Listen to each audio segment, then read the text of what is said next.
Now, if Nigeria had a mind of its own, it would be positively humming with difficult questions about insurgencies, armed conflicts, and violent expressions of identity politics, and about horrific abductions, human rights violations, corruption, unemployment, arrested development, ethnic conflict, and the list goes on. It's all rather beginning to look like institutionalized insecurity, and it's leaving an indelible mark on the psyche of the Nigerian people.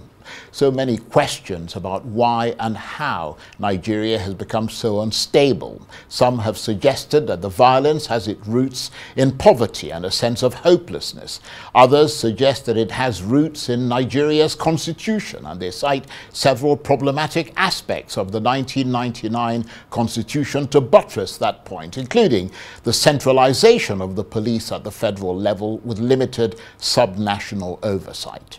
Still others, such as Senator Jimoh Ibrahim, say that it's all that and more. And today, Senator Ibrahim sponsored a motion in the Senate calling for a national summit on insecurity. And the Red Chamber has now resolved to hold such a summit for 2 days to try and figure out how to stem the rising tide of insecurity across this country. Well, for more on this, I'm joined now in the studio by the former Ondo State governorship aspirant and current chairman of the Senate Inter-Parliamentary Committee, Senator Jimoh Ibrahim, who represents Ondo South. Thank you very much indeed for coming in. Thank you very much. Yes. So, nice to see you again. The Senate, based on your motion, has resolved to hold a national summit on insecurity. Tell us more about how you came up with that idea and how important it is. Well, everybody talked about security here and there, and I think we need to take an action. And the Senate cannot leave the entire thing to the executive. So the executive have taken a lot of interesting moves, but the Senate have to be there. We can't be looking. And we discussed this issue, and I went to the Senate president, and I told him, this is what I was thinking we should do. And he agreed, of course. Gracious of him, he was able to say, yes, put this together and that'll be fine. But the real challenge is that you don't want to lend security by staying with insecurity. That's the dilemma. So you don't want to lend security by staying with insecurity. That would be very disastrous. So the only way you can understand security is to stay with insecurity, and that would not be good. So we felt we should look at it globally. It's a phenomenon. It's not something that is peculiar to Nigeria. So there is global insecurity, you know that. It could come from forms of crime. It could also come from economic insecurity. So when you have things like tariff war, that is creating economic insecurity. Where you have Ukraine... Yeah, but a tariff war is just a recent thing. It's part of insecurity. It's a very recent thing. I know. I'm just giving you a foundation. I see what you mean, yeah. And if you look at Russia against Ukraine, that global matter distilled to national insecurity. And so when you look at things like, for example, in Ukraine, I was at the World Bank, and the MD said that they spent $50 billion on Ukraine. And I asked the question, should a nation be insecure before you can put $50 billion into that? That's a good question. That's a very, and I said, oh, it's not our money. Stakeholder brought the $50 billion, and then we decided to spend it on their behalf. But whatever we look at it, $50 billion is a lot of money for one country, you know, Ukraine alone. That is an issue of insecurity, and it has to be challenged. It has to be looked at, because that can create some multiplier effects. Now, again, the military. The primary responsibility of security is hung on the military. People believe police, army, navy, air force will secure us. But the challenge is that most of the equipment that the military are using are outdated. In fact, the language of the military was developed by NATO in the early 60s. So things like A for Alpha, Bravo, Charlie, Echo, Delta, November, you know, Zulu, you know, Fortress, they don't use them, because now the criminals also understand this language. So we say, Papa Alpha called me for Alpha Alpha. Papa Alpha means PA to the boss.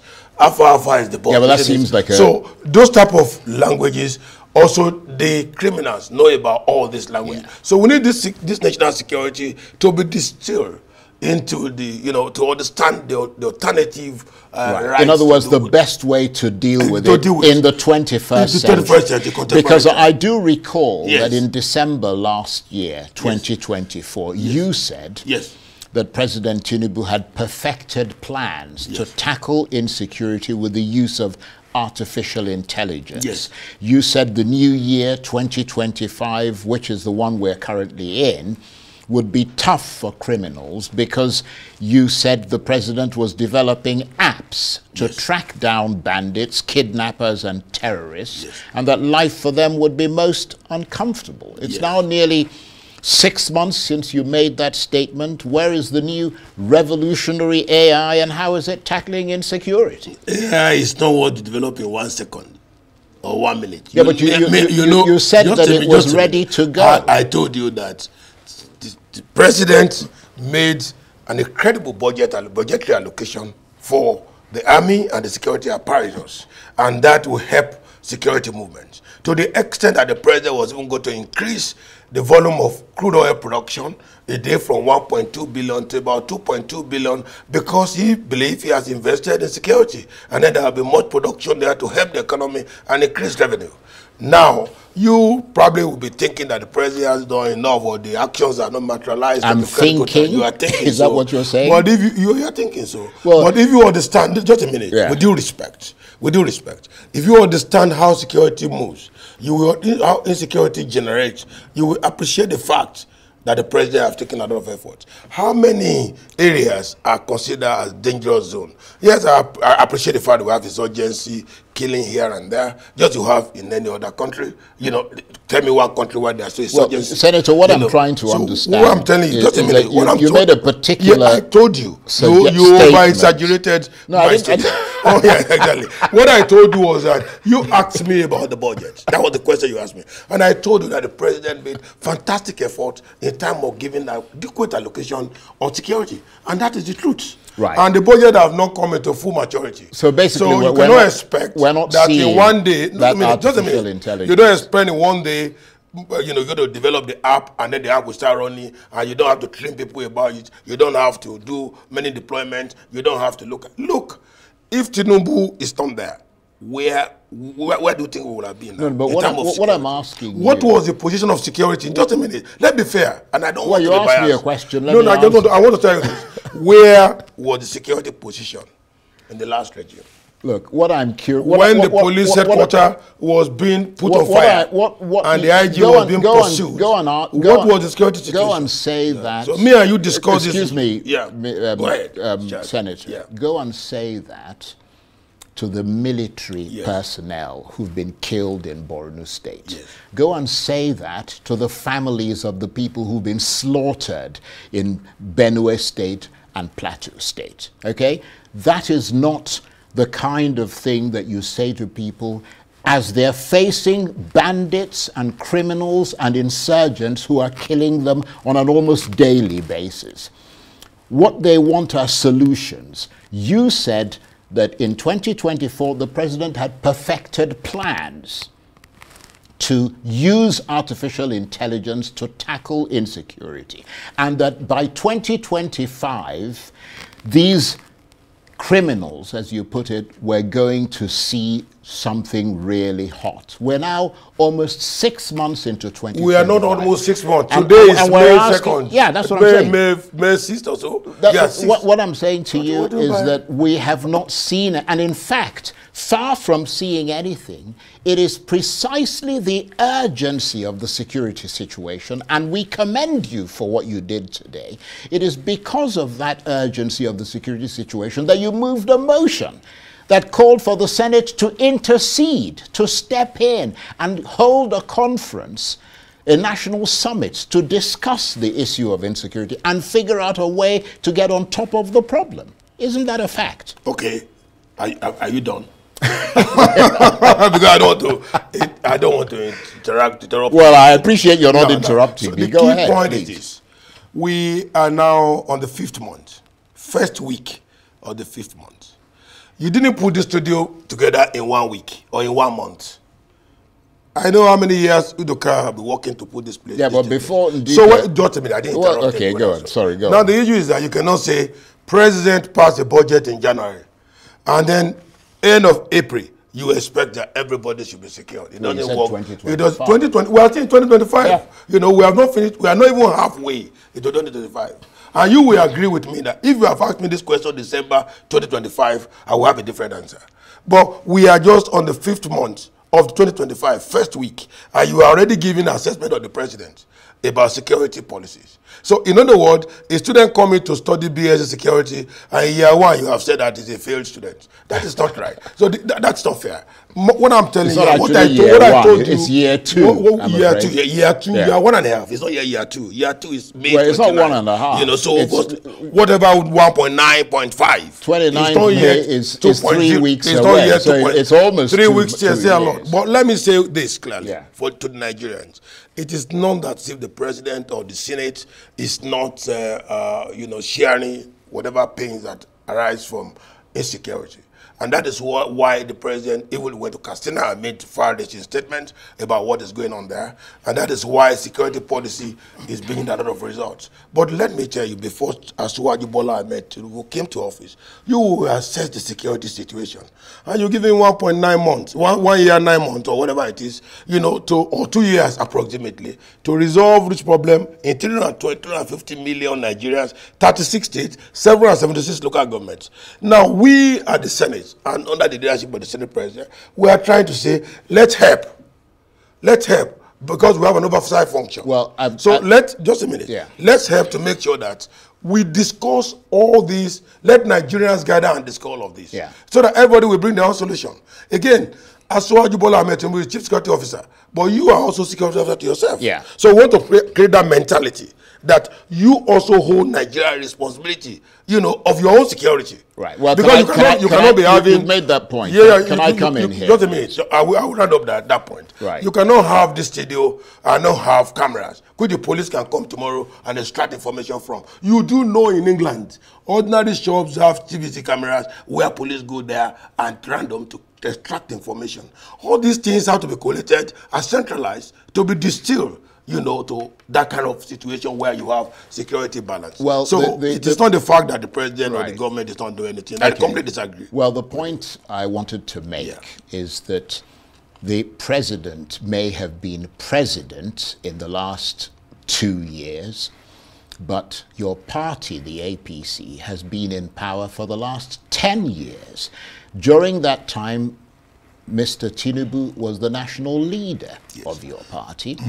The president, Muhammadu Buhari, was an APC president. So your party has had 10 years to fix the problem of insecurity in Nigeria, and you haven't managed to do that. How many years does PDP have as when Ude? Why must you always make... No, you are talking about my party. No, but why can't you I cannot assess myself alone without comparative analysis. But you're the person who's in power now. No, because you are making a big mistake. Just a minute, we do respect, Charles. The issue here is that you cannot say APC in the last 10 years, Tinubu. But it is APC. You must compare yourself, we must benchmark yourself with another thing. Verification must be with a particular obvious hypothetical statement. In this one, we have reality empirical evidence. Buhari, Tinubu, all against Obasanjo. You compare. When we were in Obasanjo regime, a whole city called Odi was level ground. All human beings there were killed. Anyway, so look, you see, just a minute. You think that is not a state of insecurity. During Obasanjo, emergency rule was declared in many states. Yeah, but Obasanjo is not in power now. Tinubu is in power now. Tinubu has only declared one state of emergency in 2 years. Now. And you are now complaining that the APC came in 10 years ago. Well, let's not even get into that. Don't go into that comparison. If you are to do that, we are first-class successful candidate of security. Let's not even get into that issue of state of declaration of you cannot assess me. You can't assess me without comparing with my peers. So if you say APC in last 10 years, in comparison to who? The bottom line is that since Nigeria returned to democracy Yes. in 1999. Yes. There is no government that has managed to tackle the issue of insecurity the way that it ought to be tackled, to the satisfaction and the security of the Nigerian people. There is no government that has tackled electricity, for example, to the satisfaction and proper use of the people of Nigeria. Those are ineluctable facts. I don't really care whether it's the APC or the PDP. Exactly. I don't support either party. I support the Nigerian people. Yes. Now let's move on from yes. that, Yes. because I notice, and I think this was very interesting, because you do actually make some very good points. Yeah. I notice that you have been calling on the state governments to come up with their plans on how to tackle insecurity, something which you say has been glaringly absent, with little policy actions on the state level to protect lives and property, beyond them governors buying vehicles and things. What would you have done differently if you had become governor of Ondo State? Because you ran for governor, which, you aspired to be governor. What proactive measures would you have taken in that regard? I would have allowed the apparatus of government to take my security votes. Absolutely, in totality. You cannot be taking 10% of state government allocation on monthly basis. That's a lot. Indeed. Under Tinubu, it's about 10 billion going to the state minimum. So 1 billion governor take 10% as security vote unaccountable for, and the apparatus, security apparatus, are getting nothing. So if I were to be governor, and I said in my interview with Arise that time, that I would hand over my security vote to the security apparatus. Yeah, I do remember you said that. Yeah, I said that. You put people to go to the forest, but you give them 40,000 naira. Does that make sense? Now, there are no apps. I told you that time that, look, I have my phone. If my phone was to be here, I would just locate an app now. We see the number of guns, 1,000 kilometer radius from this studio. So if I know that my boys are going to strike in the forest, and there are 50 guns there, and we, the police, they are going with 10 guns, how do you think they are going to come up with success story? If you don't have the app, and the enemy have the app, then who do you think will win the war? So the key point is that technology is far away from the operations at the state level. And every time when there is security, you are running to the villa. Running to the villa to do what? Is the villa supposed to secure your state? Benue will come to Villa, Borno will come to Villa, Ondo too is coming to Villa, when you have Amateko. Right. Security apparatus was institutionalized by the former governor of Ondo, what's his name, Barakuri Yakiridolu, through Amateko. You fund those institutions. You don't come back. Security is not a political matter. Right. Please. And I agree with you, with your analysis about the real bedrock of security. It cannot be political. You cannot politicize it. It's a professional duty call. Right. The army needs the money. The navy needs the money. The police need the money. You must have your security vote handed over. And if you cannot secure your state, they should declare some emergency there and get you out. Senator, you're a very interesting person. So whenever you're on air, we start getting people texting. That's freedom of opinion. We start getting people texting, and here is something from a very well-respected, I won't mention his name, but very well-respected security consultant in Nigeria. He says, the Senate, based on your interview so far, and the fact that you talked about the fact that you're going to hold a national security summit. Yes. He said the Senate should not waste money in a conference. They should strengthen their oversight of the security sector and enhance accountability. What is your response? My response is that you need legitimacy of decision. The Senate we are 109. We don't claim to have monopoly of wisdom. As brilliant as Senate president is, he gives right to everybody to talk. Security matter. It might be even your house, your guy. No, but you're not answering. I'm answering you now. Yeah. The man in your house may have better opinion than you concerning how the house is being secured. You cannot dispense and say their opinion doesn't matter. No. In security, we gather a lot of information and intelligence reports. So you cannot say, don't waste money, go and do oversight for you. Oversight what? We're talking about national security. You are saying there's going to oversight army and police, and that will give you a result of security. I am a blunt person. I confront the brutal facts. I have PhD in war, in modern war. So you cannot tell me that go and do oversight, and then you get the country will be secure. We are saying all local governments, 774 local governments, traditional institutions, come. State government representative, come. Federal government, bring your own delegate. Let's televise live. All television join live. We pay, and then let everybody bring their opinion to the table. Collate it. Even as the seminar and the summit is going on, some solution would have come on board. Well, you can never suspect who is going to give you solution. Not that we should go and do oversight. We're fast running out of time. Yes. Just a few weeks ago, you were quoted as saying that insecurity is likely to escalate because of the government's failure to address poverty. The government, your party. As you assess Tinubu's midterm mark after 2 years in office, and with the World Bank predicting that poverty is going to deepen by 2027, what's your assessment of where things are with all of that? Look, I made that statement at the World Bank globally, not to Tinubu government. I said, be careful. The second leg of what will happen in the world is insecurity. That will be very phenomenal because you are not addressing food insecurity. Obviously, that's relevant to Nigeria.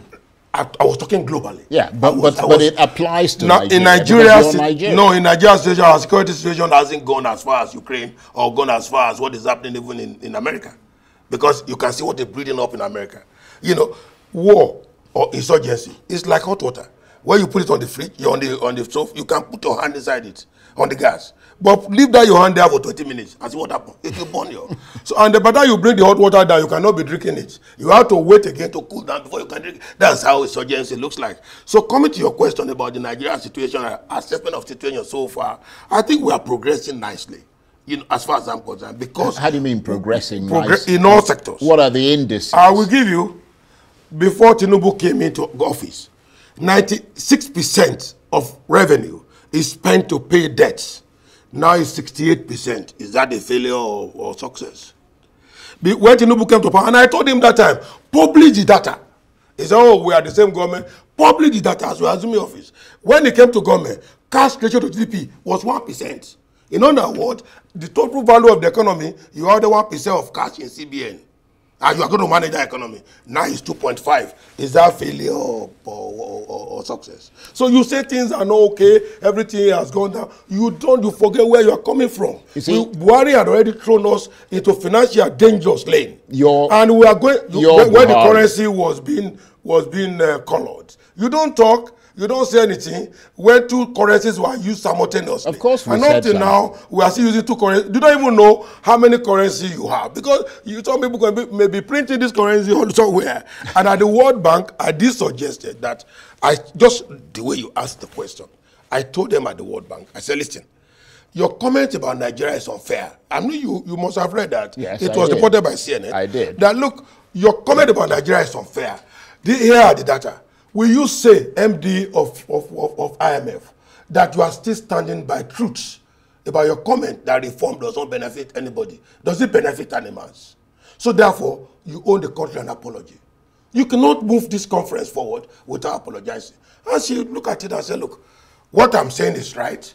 Your revenue to GDP was 96% before. Now it's 68%. We are using 8% of our revenue to pay down debt, but we are using 98% before. He said, Mr. Ibrahim, based on this, henceforth, as World Bank, we will not make any statement about Nigeria without being careful. So we apologize. We are indeed very sorry. Well, you heard about that apology, so if I can... Look, we're almost at the end of this chat. Let me ask you this very quickly. Okay, go ahead. Because what will happen is that we won't have the time to get to it. I mean, you have spoken, a lot about, the great things that your government is doing, and, the APC government, Tinubu, and so on. Looking at the past 2 years since President Tinubu has been in office, have you, because I know you to be a very outspoken person, and you've even taken on your party a number of times.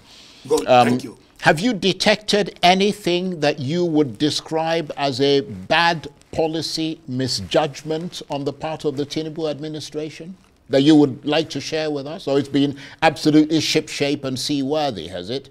In fairness, and I'll be honest with you, and to my conscience, because I don't owe anybody any duty. Indeed. I'm a very comfortable man by the grace of God. I don't owe nobody. I don't need anything from anybody that is compulsory. Tinubu have been doing excellently well. See, the reason why I'm saying this is that where we are coming from was a deep mess. we were in financial dangerous lane. We don't even know how much we are owing IMF and World Bank. We are $10 billion percolating invoices at Central Bank. Charles, you are aware of this. And then they have to pay this down. If you pay the $10 billion that Buhari left for us to pay at Central Bank, 90% overdue, 90 days overdue invoice. These are compulsory spending for the economy. And that young guy at Central Bank was able to clear it off. Now this year, 2025, we are not paying that 10 billion again. Right. So obviously speaking, you will expect that things will is taking already gradual improvement. And it cannot be geometrical. I don't expect a growth that is geometrical. Even IMF projected Nigeria will grow at 3.5. They cut down the outlook by 0.5 to become 3%. What is the growth of London? Britain, where you have to. Well, you can't compare the two. Okay, so Nigeria it's 1%. Developing country. The UK is developed. Okay, what is the growth? What is the growth in Ghana? It's a developing country. Anyway. So we are leading growth outlook. Now in America, the debt is 127% of GDP. What's the debt in Ghana? It's beyond 100% of GDP. So what are we really looking at? And Nigeria, what is the debt ratio? The debt is about 60% of the GDP or 55% of GDP to debt. So to me, I want to say on that note that it's an interesting time. And it's a global crisis happening. Nigeria cannot be, an exception to a global phenomenon of what is happening. We are part of the geocentric political system. You've made your point. Unfortunately, we can't take on that because it's the end of the conversation. Well, you are not even paying for my time. But I want to thank you very much indeed, Senator. It's always nice to see you and to have a very robust discussion with you. For Senator Jimoh Ibrahim is the former Ondo State governorship aspirant, current chairman of the Senate Interparliamentary Committee, and he represents Ondo South. Thank you very much indeed. Good to see you.